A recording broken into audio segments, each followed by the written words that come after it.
রশ্মিকা সকল প্রমাণ সবার সামনে তুলে ধরলে মুক্তি ও সেনাপতিকে ঘাড় ধাক্কা দিয়ে বের করে দেয় ঋতুজা।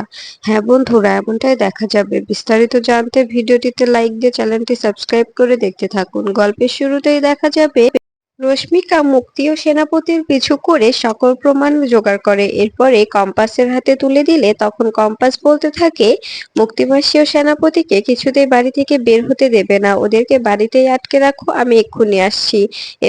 এরপরে দেখা যায় এই বলে কম্পাস সেখান থেকে চলে যায় আর ধাপা ও লোকজনকে ধরে নিয়ে আসে। এরপরে দেখা যায় এদিকে এদিকে মুক্তি ভয়ে ভয়ে অস্থির হয়ে থাকে। এরপরে সবার সামনে সবকিছু সবকিছু প্রমাণ বের করে দেয় কম্পাস। এটা দেখে ভয়ে কান্নায় কান্নায় ভেঙে পড়ে মুক্তি। মুক্তি বলতে থাকে, এসব মিথ্যে, এসব কিছু মিথ্যে, কম্পাস এগুলো সাজিয়ে এনেছে। তখন রশ্মিকা বলে ওঠে, কেন মুক্তিমাসি, মিথ্যে কেন হবে? আমি আমি নিজে সবকিছুর সাক্ষী, আমি নিজে এগুলো এগুলো কালেক্ট করেছি। আর এগুলো, এই যে তুমি যে আজকে যে ওই লোকগুলোকে টাকা দিতে গিয়েছিলে তোমার সঙ্গে, তোমার পিছু পিছু আমি গিয়েছিলাম, আর এগুলো আমি ভিডিও করেছি, আর এই লোকগুলোকে আমি ধরেছি। এতে এতে তো কোনো ছোট বৌদির এই কোনো কারসাজি নেই। তখন এ কথা শুনে মুক্তি আরো ভয় পেয়ে যায় আর বলতে থাকে, মা, রশ্মিকা তুই এসব কি বলছিস? তুই এগুলো কেন বলছিস? আমি তোকে ছোট থেকে মানুষ করেছি, আর আজকে তুই আমাকে এভাবে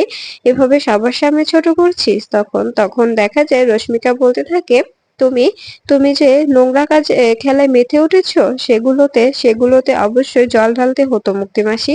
তা না হলে তুমি তুমি এই কাজগুলো বন্ধ করতে না, তুমি নিজেকে শুধরাতে না। তাই আমি বাধ্য হয়ে এই কাজগুলো করতে করতে বাধ্য হয়েছি। তখন তখন দেখা যায় কম্পাস বলতে থাকে, হয়েছে মুক্তিমাসি, আজকে আমরা বলবো, তুমি শুধু শুনবে। আজকে তোমার বলার দিন শেষ। এতদিন অনেক বলেছো এতদিন।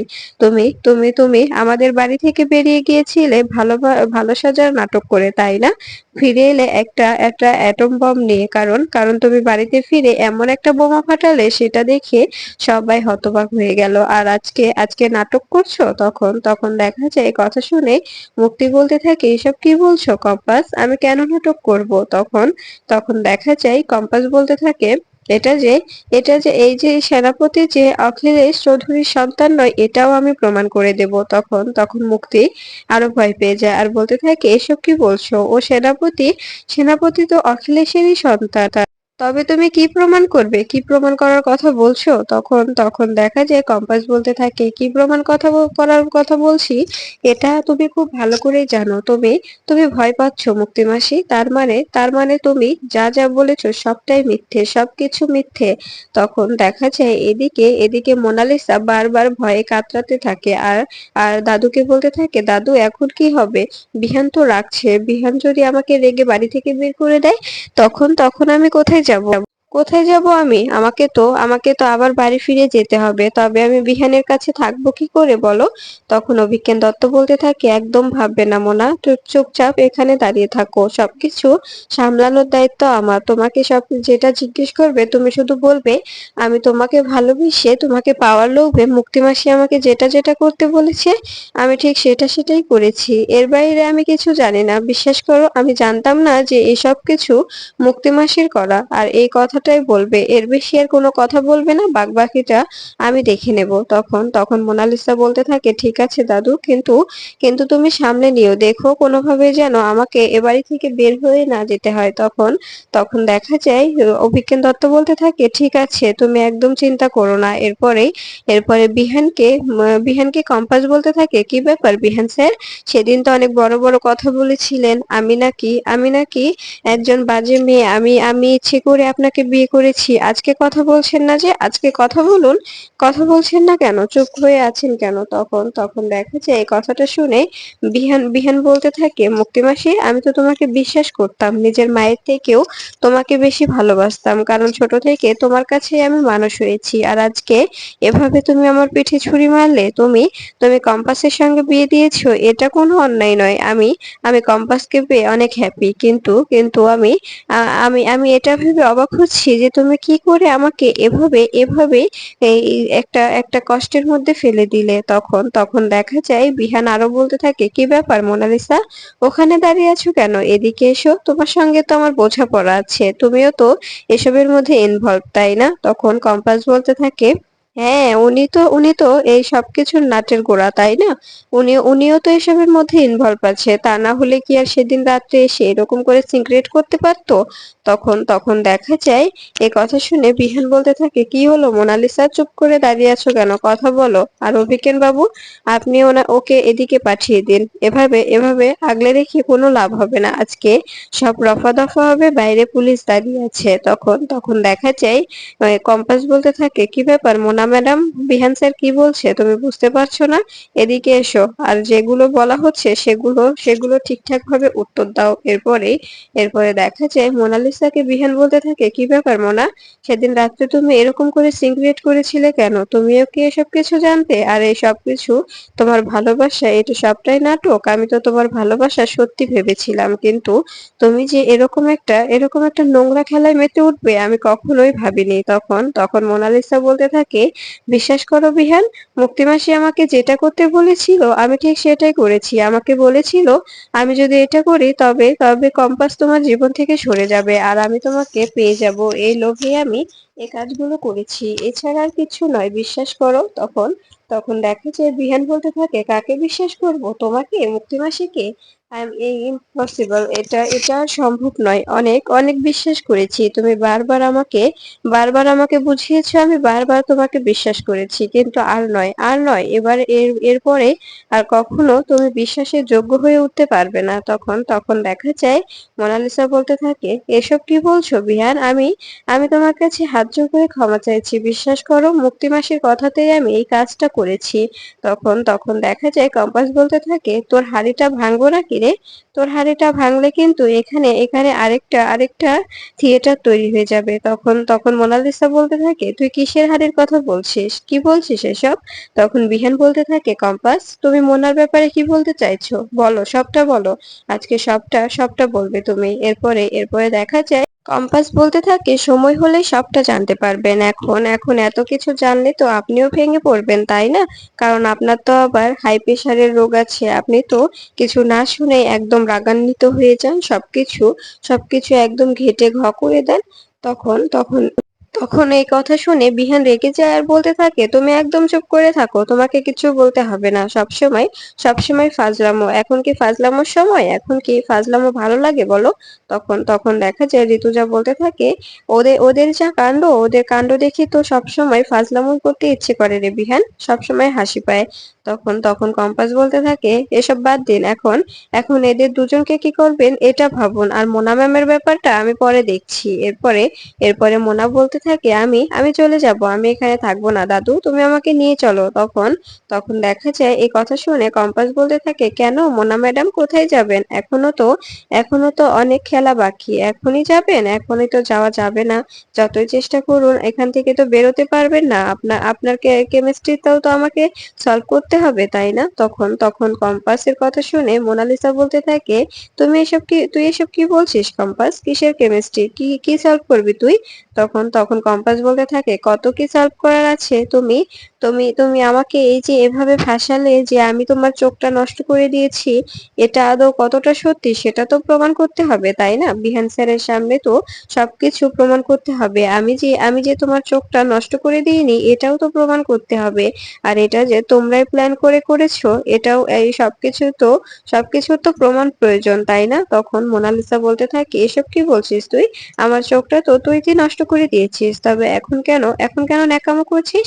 তখন কম্পাস বলতে থাকে, সেটাই তো আমি যখন নষ্ট করে দিয়েছি, যতক্ষণ ভালো না হবে ততক্ষণ তো তোমার এখান থেকে যাওয়া হবে না, ভালো হবে তারপরেই তুমি এখান থেকে বেরোতে পারবে, তার আগে নয়। এরপরে দেখা যায় ঋতুজা বলতে থাকে, কম্পাস তুই এখন কি চাচ্ছিস, এদের পুলিশের হাতে দিবি নাকি নাকি এখানে এখানে কিছু একটা করবি, তুই আর বিহান যে সিদ্ধান্ত নিবি সেটাই সেটাই ঠিক হবে। তখন তখন দেখা যায় মুক্তি বলতে থাকে, প্লিজ আমি তোমাদের কাছে হাত জোড় করছি, আমাদের আমাদের পুলিশে দিও না, পুলিশে দিলে আমার ছেলেটার ক্যারিয়ার শেষ হয়ে যাবে, সবকিছু শেষ হয়ে যাবে। তোমরা আমাকে আমাদের আর একবার সুযোগ দাও, এরপরে আমরা আর কখনো তোমাদের পরিবারে ফিরে আসবো না। তখন তখন বিহান বলতে থাকে, মা, ও এটা কি করে করব আমরা, বলো? তুমি ওদেরকে পুলিশে দিয়ে দাও, যদি পুলিশে না দাও ওরা বারবার বারবার আমাদের ক্ষতি করার চেষ্টা করবে, এর আগেও তো অনেকবার ক্ষতি করতে চেয়েছে, বারবার ক্ষতি করেছে আমাদের, এবার এবার আর কিছুতেই ছাড়া যাবে না। তখন তখন ঋতুজা বলতে থাকে, আমি তো বুঝতে পারছি না কি করব, তোরা দুজনে যে সিদ্ধান্ত নিবি সেটাই হবে। তখন তখন কম্পাস বলে ওঠে, মা, এবারের মতো ক্ষমা করে দিলে হয় না? তখন তখন বিহান বলতে থাকে, এসব কি বলছো কম্পাস, তুমি কি করে ক্ষমা করতে চাও? ওরা ওরা বারবার তোমাকে যেভাবে বিপদে ফেলেছে, তারপরেও তুমি ওদেরকে ক্ষমা করতে চাইছো? আর এতটা জিনিয়াস সাজতে হবে না তোমাকে, কিছুতেই ক্ষমা পাবে না ওরা, এখান থেকে বেরিয়ে গিয়ে আবার নতুন করে কোনো একটি চাল চালবে। তখন তখন কি করবে তুমি? তখন কম্পাস বলতে থাকে, কম্পাসকে হারানো কখনোই সম্ভব না, কম্পাসকে একদিক থেকে হারাতে যাবে, অন্য দিক থেকে নিজেরাই নিজেরাই ফেঁসে যাবে। তাই ওদের চেষ্টা করতে দিন, কিছু হবে না মা, এবারের জন্য ছেড়ে দাও, ছেলেটার ভবিষ্যৎ তো নষ্ট হয়ে যাবে, তাই না?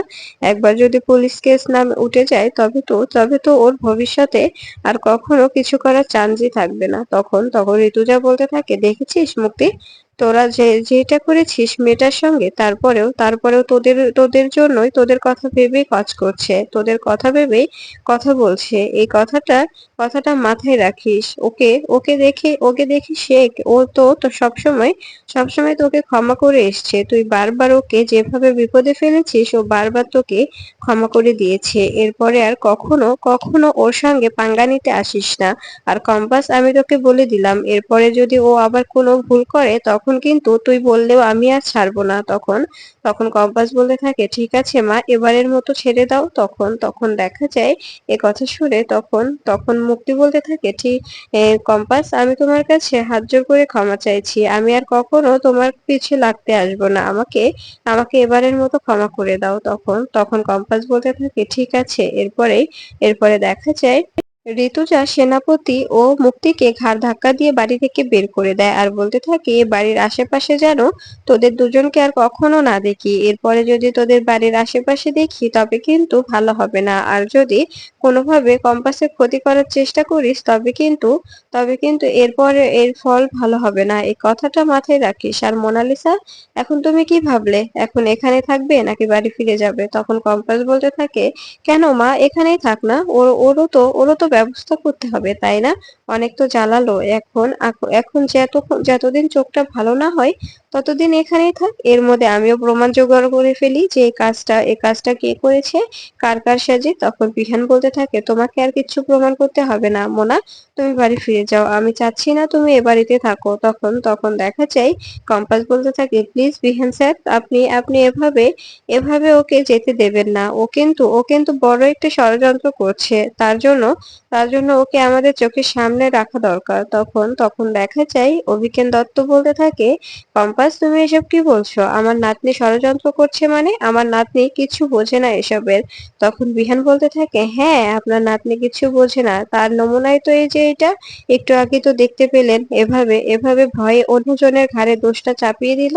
তখন তখন দেখা যায় মোনালিসা বলতে থাকে, বিহান, তুমি আমাকে ক্ষমা করে দাও, আর আমি কখনো কখনো এরকম কাজ করব না, আর আমি তোমাকে ভালোবেসে সবটা করেছি, বিশ্বাস করো, তোমার ভালোবাসা পাবার লোভেই আমি এই কাজগুলো করেছি, আমি তো নিজের স্বার্থে কিছু করিনি।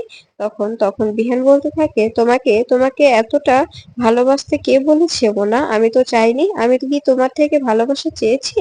তুমি কেন ভালোবাসতে এসেছো বলো? তখন মোনালিসা বলতে থাকে, এসব কি বলছো তুমি বিহান, আমি তো তোমাকে মন থেকে ভালোবাসি, আর তুমি এসব কি বলছো? তখন তখন দেখা যায় এই কথা শুনে বিহান বিহান বলতে থাকে, তোমার ভালোবাসা আমার চাই না, যে ভালোবাসার জন্য প্রতিনিয়ত মানুষের ক্ষতি হয় সেরকম ভালোবাসা আমার চাই না। তুমি একটা সাইকো।